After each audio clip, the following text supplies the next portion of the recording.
नमस्कार दोस्तों, मैं निहारिका आज आपके लिए लेकर के आई हूँ अपनी लिखी एक कहानी जिसका नाम है माँ। धनतेरस का दिन था। साफ सफाई तो सारी हो गई थी। बस बस पूजा घर को सजाना बचा था। तनु सुबह से इलेक्ट्रीशियन के साथ लगी थी। घर की पुरानी झालरों को निकलवाना, उसे साफ करवाना, पुराने काम न करने वाले नए बल्ब लगवाने जैसे छोटे छोटे ढेरों काम का अंबार अभी शेष था कि तभी डोरबेल बजी। तनु अपने बालों का जूड़ा बनाते हुए दरवाजे की ओर बढ़ ही रही थी कि एक बार फिर डोरबेल बजी। अब की बार तनु कुछ झुंझलाते हुए बोली, ये कौन बेसब्रा आ गया? और एक तेज आवाज लगाते हुए कहा, आ रही हूँ बाबा, और दरवाजे को खोला। घर के बाहर तनु की भतीजी श्रेया एक ट्रॉली बैग के साथ खड़ी थी। श्रेया को देख तनु का सारा गुस्सा काफुर हो गया और तनु श्रेया को गले लगाते हुए बोली, अरे वाह, मेरी रानी गुड़िया आई है, और प्यार से श्रेया का गाल चूम लिया। फिर श्रेया की ट्रॉली घर के अंदर खींचते हुए बोली, आ अंदर आ, और सोफे की ओर इशारा करते हुए बोली, तू बैठ, मैं पानी ले आती हूँ।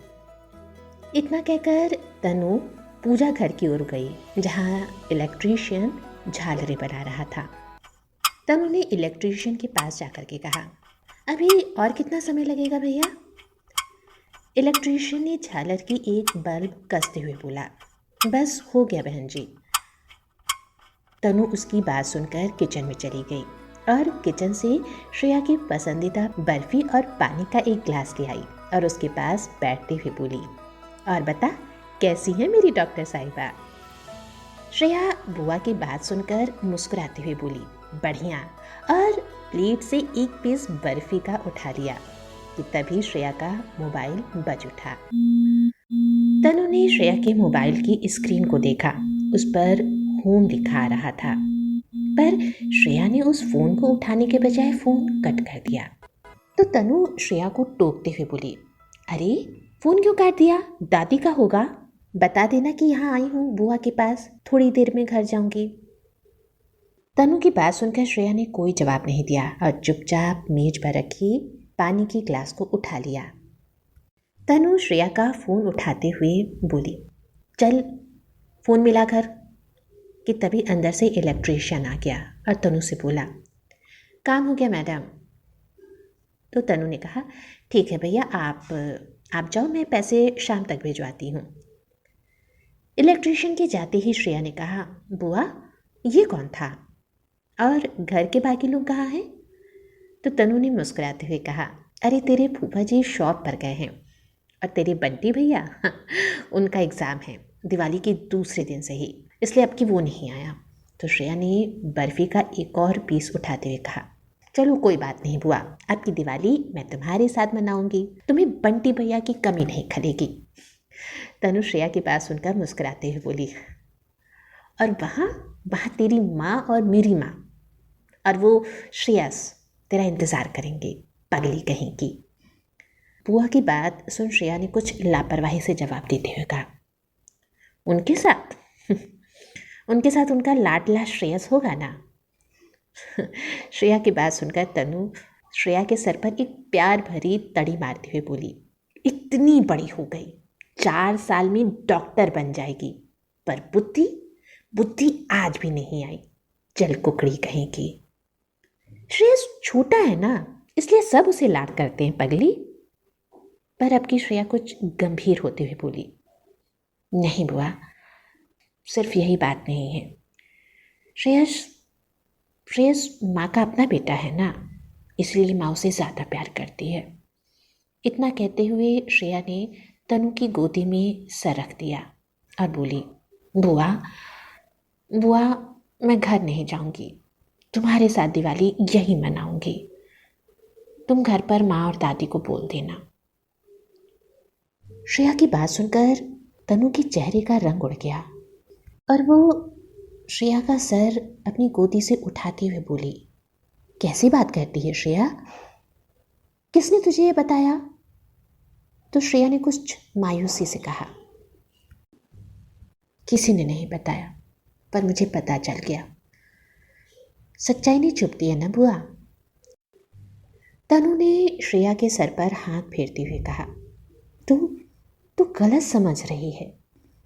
चल, हम बाद में इस बारे में बात करेंगे। अभी जा हाथ पैर धो ले, नहाएगी तो नहा ले, मैं तेरे लिए कुछ खाने को बनाती हूँ। तनु की बात सुनकर श्रेया बैग से अपने कपड़े निकालने लग गई और तनु कुछ बोझिल कदमों से किचन में आ गई। उसकी नज़रों के सामने बार बार उसकी भाभी सुजाता का चेहरा आ रहा था। 8 साल पहले जब उसके भैया गुजरे थे तो नन्हे से श्रेयस को गोदी में लिए सुजाता कभी उसकी माँ को संभालती तो कभी इस श्रेया को। उसे अपने दुख की सुध ही कहाँ थी। और आज ये श्रेया बोलती है कि सिर्फ श्रेयस उसका बेटा है। माँ उसे ज़्यादा प्यार करती है। कैसे बच्ची को समझाऊं कि माँ तो सिर्फ माँ होती है, अपनी पराई और सौतीली नहीं। और सुजाता तो अपनी बुआ की चिंता से बेखबर श्रेया नहाकर किचन में आते हुए बोली, क्या बनाई हो बुआ? तनु ने कढ़ाई से कचौड़ी निकालते हुए कहा, तेरी पसंदीदा कचौड़ी देखते ही श्रेया खुशी से चहकते हुए बुआ को अपनी बाहों में भरते हुए बोली, वाओ, लव यू बुआ, यू आर अमेजिंग। तभी श्रेया का मोबाइल एक बार फिर बज उठा। तनु ने एक बार फिर फोन की स्क्रीन देखी तो फोन श्रेया के घर से ही था। अबकी तनु ने श्रेया से कुछ सख्त लहजे में कहा, चल फोन उठाकर बात कर। बुआ की बात सुनकर श्रेया ने मुंह बनाते हुए फोन पिकअप करते हुए ठंडे अंदाज में कहा, हेलो। फोन की दूसरी ओर श्रेयस था। अपनी दीदी की आवाज़ सुनते ही चहकता हुआ बोला, हेलो दीदी, कहाँ हो? तुम्हारी ट्रेन कब की आ गई? घर क्यों नहीं पहुंचे अभी तक? श्रेया ने कचौड़ी खाते हुए बोला, बुआ के पास आ गई हूँ। तो श्रेयस ने कुछ मायूसी से पूछा, क्यों? घर आ जाती पहले, हम दोनों कल चलते बुआ के यहाँ। माँ तो कहीं नहीं जाने देती और ना ही खुद ले जाती है। आप आती तो आप और मैं साथ साथ चलते। पता है, जब से आप गई हो मैं बुआ के घर नहीं गया। श्रेयस की बात सुन श्रेया ने ठंडे अंदाज में कहा, थोड़ी देर बाद श्रेयस फिर बोला, तो कब आ रही हो दीदी? मैंने तुम्हारे लिए कुछ रखा है। श्रेया ने मुंह बनाते हुए कहा, अच्छा, देखते हैं। श्रेयस ने एक बार फिर कहा, देखते हैं क्या होता है? श्रेया ने अब की बार कुछ चिढ़ते हुए अंदाज में कहा, देखते हैं का मतलब देखते हैं। तू फोन रख। और इतना कहकर फोन डिस्कनेक्ट कर दिया। श्रेया का व्यवहार तनु को बिल्कुल पसंद नहीं आया, पर इस वक्त उसने कोई प्रतिक्रिया नहीं दी।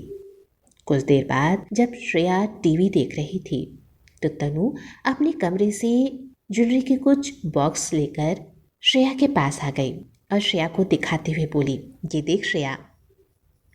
श्रेया ने झट से हार का डिब्बा खोलकर देखा तो हार देख करके बोली, वाह बुआ, मस्त है, दिवाली पर लिया क्या?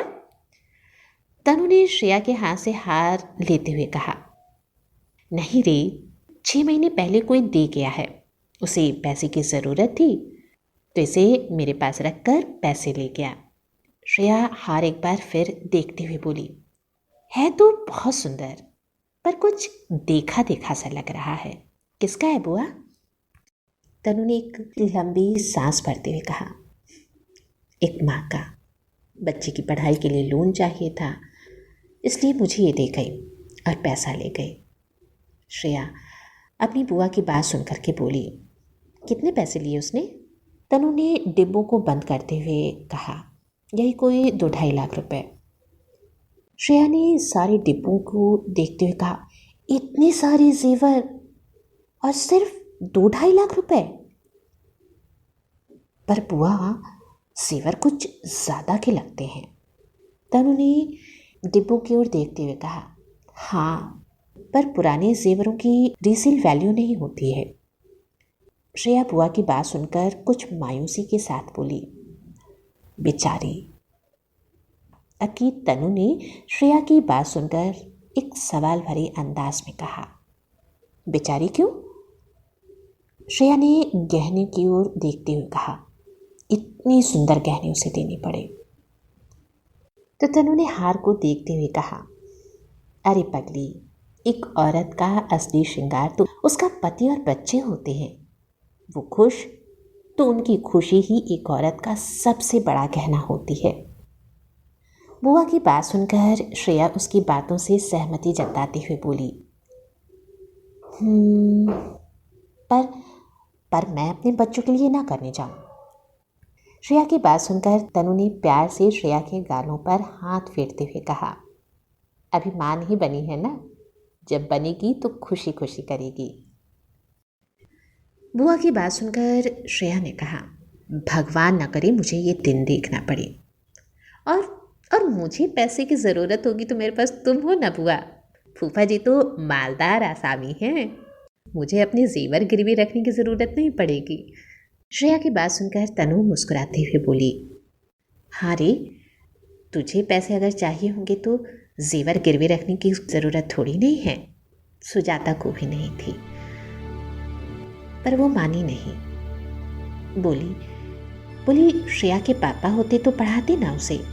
आप जेवर रख लो, मैं धीरे धीरे पैसे वापस करके गहने ले लूँगी। आपके पास जेवर रहेंगे तो घर की बात घर में ही रहेगी। तनु की बात सुनकर श्रेया के चेहरे का रंग उड़ गया और वो कुछ हड़बड़ाते हुए बोली, ये जेवर माँ के हैं? तनु ने कहा, नहीं, तेरी माँ के नहीं, तेरी माँ के जेवर तो सुजाता के पास है। सुजाता बोली, श्रेया की शादी में उसे वो दूंगी, आखिर वो उसकी माँ की निशानी है। ये सारे जेवर तो श्रेयस की माँ सुजाता के हैं। सुजाता को उसकी माँ ने उसकी शादी में दिए थे। तनु की बात सुनकर श्रेया ने शर्म से सिर झुका लिया। श्रेया का झुका हुआ सर देखकर तनु ने कुछ व्यंग्यात्मक अंदाज में कहा, सर क्यों झुकाती है री? तेरी माँ कहाँ है वो? तुझे जन्म नहीं दिया ना उसने? 6 महीने की थी जब तेरी माँ उस एक्सीडेंट में तुझे गोद में लिए मर गई और तेरी दादी की पाँव चले गए। सुजाता तो तेरी माँ रश्मि की सबसे अच्छी सहेली थी। सुजाता के पास रिश्तों की कमी नहीं थी, पर तुझे देखकर उसने एक बच्चे के बाप से शादी की। वो पगली तो अपना बच्चा ही नहीं चाहती थी, पर तेरे पापा सुरेश और दादी का मन था कि तेरा एक भाई या बहन होना चाहिए, इसलिए सालों बाद श्रेयस हुआ। तुझे और श्रेयस के बीच कौन उसका अपना बच्चा है और कौन सौतेला, वो बेवकूफ कभी समझ ही नहीं पाई। पर श्रेया, तू बहुत सियानी है, तूने तो बता दिया कि अपनी औलाद अपनी ही होती है और सौतेली कितना भी प्यार कर लो वो अपनी नहीं हो सकती। तनु की बात सुनकर श्रेया फफक कर रोने लगी और तनु के गले लगकर बोली, सॉरी बुआ, मुझे नहीं मालूम था, मुझसे गलती हो गई बुआ। उस दिन जब कॉलेज जाना था और माँ घर की सफाई कर रही थी, वो पुराना संदूक खुला हुआ था जिसे माँ कभी मुझे छूने नहीं देती। पर श्रेयस उस दिन स्कूल में गिर गया, उसे चोट लग गई और माँ स्कूल भागी हुई चली गई और हड़बड़ाहट में वो संदूक खुला छोड़ गई। मैंने उसमें अपनी बचपन की कुछ तस्वीरें देखी, अपनी माँ को देखा, माँ पापा की शादी की फ़ोटो को देखा। मैं समझ गई मैं पापा की फर्स्ट वाइफ की बेटी हूँ और ये मेरी सौतेली माँ है। श्रेयस इतनी बदमाशी करता है और माँ माँ मुझे हमेशा समझाती है। तो मुझे लगा कि वो ऐसा सिर्फ इसलिए करती है क्योंकि वो श्रेयस की माँ है और मैं उसकी सौतेली बेटी हूँ, इसलिए वो मुझे कम प्यार करती है। तनु श्रेया के आंसू पोंछते हुए बोली, तनु अरे पगली, श्रेयस सिर्फ 8 साल का है, तुझसे 10 साल छोटा। वो तो बदमाशी करेगा ही। तू बड़ी है, माँ इसलिए तुझे समझाती है। तुझे याद है जब तू छोटी थी और तू बदमाशी करती थी तो मैं तेरे बंटी भैया को समझाती थी। हर घर में यही होता है बेटा, छोटे को ज़्यादा लाड़ मिलता है, पर इसका मतलब ये नहीं कि माँ बाप के लिए कोई ज़्यादा प्यारा या कम प्यारा होता है। श्रेया फफकते हुए बोली, सॉरी बुआ, मुझसे गलती हो गई। जब से मैं कॉलेज मैं माँ से ठीक से बात भी नहीं करती। मुझे माँ और श्रेया से चिढ़ हो गई थी बुआ। सॉरी, मुझसे गलती हो गई बुआ। तनु श्रेया के आंसू पोंछते हुए बोली, अब रो नहीं, माँ की ऑफिस आने से पहले चल घर चलते हैं। मैं उसे कुछ नहीं बताऊंगी, तू भी नॉर्मल रहना। सुजाता, कभी तुझ में और श्रेयस में कोई फर्क नहीं किया और तेरी नाराजगी को तो वो हमेशा तेरा बचपना ही समझती थी। मन में क्या चल रहा है उसे अगर पता चलेगा तो उसे बहुत धक्का लगेगा। बड़ी तपस्या से उसने तुझे पाला है रे। फिर कभी ऐसा मत सोचना कि वो सौतेली है। अरे पगली, माँ तो सिर्फ माँ होती है, अपनी या पराई नहीं। अब रोना बंद कर और चल बैग पैक कर, हम तेरे घर चलते हैं। इतना कहकर दोनों बुआ भतीजी श्रेया के घर की ओर चल दिए। दोस्तों, अगर ये कहानी आपको पसंद आई तो प्लीज़ चैनल को लाइक, शेयर और सब्सक्राइब करें।